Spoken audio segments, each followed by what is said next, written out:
7월 3일 주일 오늘 하나님의 말씀은 마태복음 17장 1절로 13절 말씀입니다.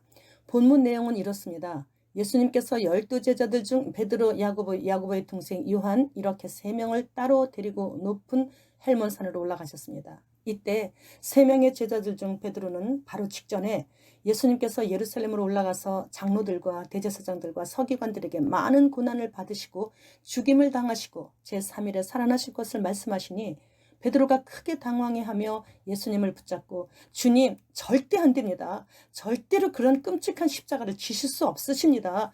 라며 만류를 했습니다. 그때 예수님께서 베드로를 돌아보시면서 사탄아 내 뒤로 썩 물러가라. 너는 하나님의 일은 생각하지 않고 단지 사람의 일만 생각하는구나. 라고 호되게 야단을 맞은 터라 지금 기가 죽어 있어요. 그래서 야고보와 요한 역시 말없이 그냥 그렇게 침묵만 흐르고 있을 때였습니다. 그래서 그렇게 심정이 착잡한 가운데 말없이 주님만 그냥 따라가고 있었습니다.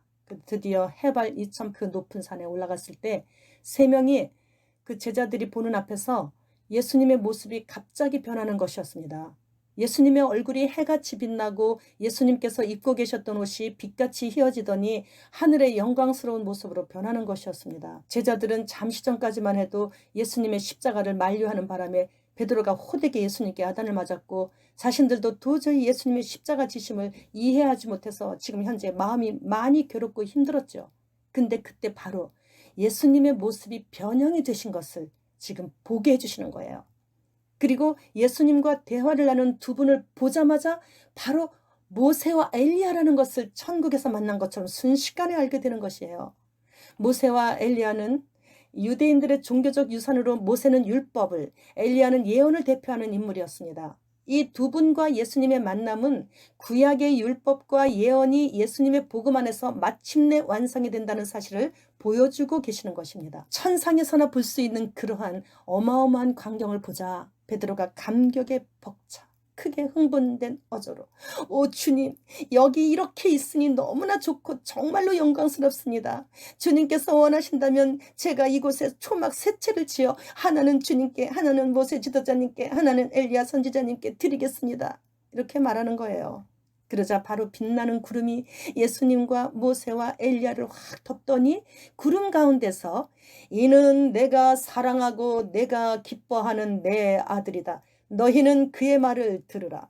하나님의 장엄한 음성이 들려오는 것이었습니다. 그러자 하나님의 음성을 들은 이 3명의 제자들은 너무나 두려워서 얼굴을 땅에 대고 납작 엎드릴 수밖에 없었습니다. 그때 예수님께서 다가오셔서 부드러운 말씀으로 너희는 두려워하지 말아라. 그러시면서 이렇게 어루만져 주셨어요.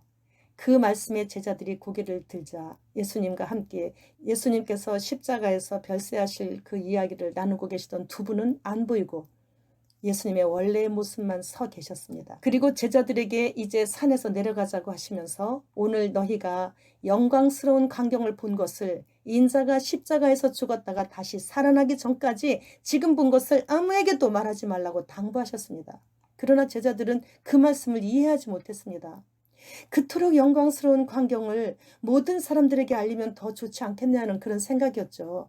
하지만 그렇게 되면 백성들이 로마에 지금 현재 압제해서 자신들을 구원해줄 정치적 메시아를 지금 기다리고 있었는데 이렇게 예수님께서 변화된 그런 모습을 베드로가 모세와 엘리야와 함께 봤다고 그 3명의 제자들이 얘기하면 뭐 난리 나죠. 더 열렬한 환영을 받게 될 것이고 그렇게 되면 메시아의 사명이 오해로 인해서 크게 어려움에 봉착하게 될 수 있다고 하시면서 오늘 본 이 사실을 말하지 말라고 하셨다는 내용이 오늘 본문의 내용의 말씀이십니다. 예수님께서 이제 곧 십자가를 지시고 고난을 받으시고 죽으시게 될 텐데 그렇게 되면 제자들이 얼마나 고통스럽고 괴롭겠습니까?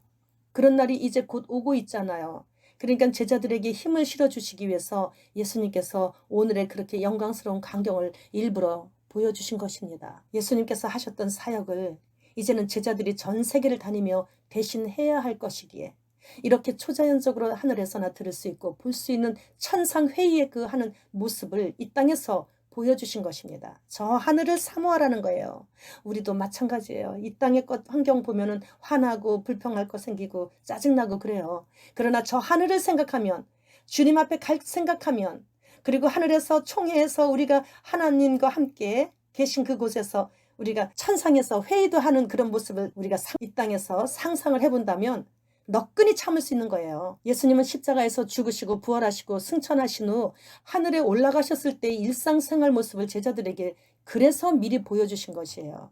이 모습을 본 제자들은 죽기까지 충성하며 복음을 전할 수 있게 되었고 마지막 순교하는 그 순간까지 주님께 감사할 수 있게 되는 원동력이 된 것이었습니다. 오늘의 말씀을 통해 이후에 하늘나라에서의 우리의 일상생활하는 모습 또한 상상해 볼 수 있게 해주시는 그 크신 은혜를 오늘 우리에게 내려주시는 말씀이신 것입니다. 우리 인간의 육체는 썩어서 한 줌의 흙이 되는 것은 기정사실이에요. 흙으로 육체를 지으셨기에 우리는 흙으로 돌아가는 것이 세상 이치요 하나님의 법칙이신 것입니다. 예수님께서 제자들에게 친히 그렇게 변형된 몸의 모습을 보여주신 이유는 우리가 이 땅을 떠나 하늘나라에 가게 될 때 우리의 육체는 썩어 없어지고 영만 있어서 유령 같은 그런 부활의 모습이 아니라는 것이에요. 변화산에서의 주님의 그 변형된 모습처럼 우리도 그렇게 변형된 모습으로 주님과 함께 있게 될 것을 알려주시는 겁니다. 휴거 신부들에겐 특혜로 썩을 육체를 썩지 않을 몸으로 순간 변형시켜 주셔서 곧바로 공중으로 들림받게 되는 것이니 인류 역사 6,000년 만에 우리가 살고 있는 이 시대에 처음 있는 일인 것이기에 특별히 곧 임박하게 있을 휴거를 사모해야 되는 이유인 것입니다. 또한 휴거 신부들은 신랑 되신 주님께서 공중으로 강림하실 때 첫 열매로 들림받게 되고 주님과 같이 영광스러운 변형된 모습으로 주님께서 올리브산으로 지상 재림하실 때에 주님 따라 내려와서 영광스러운 천년왕국에 함께 들어가 지금까지 사탄이 통치했던 세상이 아닌 예수님께서 직접 통치하시는 새하늘과 새 땅에서 부분적으로 각각 기업을 나눠받아 예수님과 함께 통치하게 되는 영광을 누리게 되는 것입니다. 1000년 동안. 우리는 지금 그 영광스러운 변형의 모습이 되기 바로 직전의 시대에 살고 있는 것입니다. 우리가 베드로처럼 주님 앞에서 사람의 일을 먼저 생각해서 만류했던 그러한 죄를 지었다 해도 진정으로 잘못을 깨닫고 회개하면 주님의 용서를 받게 되는 복된 인생들인 것입니다. 그러나 사탄은 하나님의 자리를 찬탈하려고 하는 대역죄를 지었기에 결코 회개할 수 없는 저주받은 존재요 용서받을 수 없는 존재가 되어버린 것입니다. 따라서 사탄 마귀는 하나님께서 만드신 피조물 중에서 실상은 가장 불쌍한 존재인 것입니다. 그런데 사탄에게 마음을 내준 딥스들은 속이는 자 거짓의 아비인 사탄에게 속아서 과학과 의술과 속임을 통해 이 땅에서 1000년이고 만년이고 영원히 살 수 있는 시대를 열기 위해 인구 감축을 지금 시작하고 있습니다. 그래도 그 가운데서 살아남은 사람들을 또 설국열차 꼬리칸에 태워서 쓰레기처럼 버리려고 지금 하고 있는 것입니다. 우리는 이 땅에서 비록 사탄의 통치하에 살아가고 있지만 현재 WCC, WEA, NCCK 등의 거의 대부분의 교단들이 가입하고 있고 또 쓰나미처럼 지금 현재 많은 목사들이 지금 배교하고 있는 그 현 시점에서도 단 한 번도 사탄을 인정하지 않았고 우리는 목숨이 다하는 그날까지 오직 우리 구주 예수 그리스도만을 우리의 주인님으로 모시고 섬기며 끝까지 배교하지 않고 충성을 다하며 인내하며 견뎌오고 있기에 장차 주님께서 이러한 성도들을 그날에 예수 그리스도와 같이 변형된 모습으로 보상을 해주시게 된다라는 말씀이에요. 얼마나 복된 소식입니까? 지금은 1000년이 하루같이 빠르게 지나가고 있는 오지 시대를 지나서 곧 육지 시대가 오고 있는 시대예요. 송명희 시인의 소설 표 이야기를 또 해보겠습니다. 우리나라를 북한이 공격을 해서 혼란한 상황으로 잠시 우왕좌왕하고 있을 때 바로 육지시대로 접어들어서 모든 것이 예전보다 더 빠르게 초고속 인터넷으로 발전되고 그래서 화폐와 카드가 빠른 속도로 사라지게 되고 국민의 안전을 위해 세계 평화를 위해 종교는 완전히 하나로 연합을 하게 되면서 짐승의 표가 핸드폰 대신 화폐 대신 카드 대신 각 사람의 몸속으로 들어와 매매의 기능을 시작하게 된다는 것입니다. 그러나 깨어있는 소수의 알곡들은 이것이 짐승의 표라는 것을 인식하여 절대 받지 않게 되는데 어디로 그들이 피신을 하든지 초고속의 인터넷으로 위치 추적을 다 잡아들이게 되고 강제적이 아닌 스스로 받을 수 있도록 갖가지 고문과 함께 약을 주입시켜 정신을 혼미하게 만들어 자신의 입으로 표를 받겠다고 말할 수밖에 없는 환경으로 몰아간다는 무서운 내용이 있습니다. 이제 때는 찼습니다. 그날이 지금 오고 있습니다. 우리는 혹시라도 휴거를 놓치게 된다면 남은 자가 되는 것입니다. 그럴 때는 곧바로 회개하고 주님을 끝까지 시인하다가 단두대로 올라가게 될 때 기쁨으로 미소 띈 얼굴로 찬송을 부르며 순교를 할 수 있도록 지금부터 열심히 연습과 훈련을 강하게 해야 할 때입니다. 사랑할 수 없는 사람에게 사랑한다고 말해줘야 되고, 용서할 수 없는 사람에게 용서한다고 말해줘야 돼요. 우리는 이제부터라도 연습해야 되는 거예요.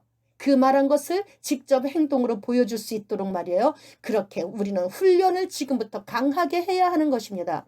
그것이 우리 주님께서 우리에게 주신 완전한 율법이요 계명이신 오직 하나님 한 분만을 섬기며 네 이웃을 네 몸같이 사랑하라는 말씀이신 것입니다. 휴거와 순교는 멋지고 웅장하고 꽤나 어려운 것이 아닌 것입니다. 단 이 두 가지 계명을 진심으로 즐거워하며 지키는 그런 자에게는 지금 주님 오시고 계시는데 두렵지 않다라는 것이죠. 마라나타.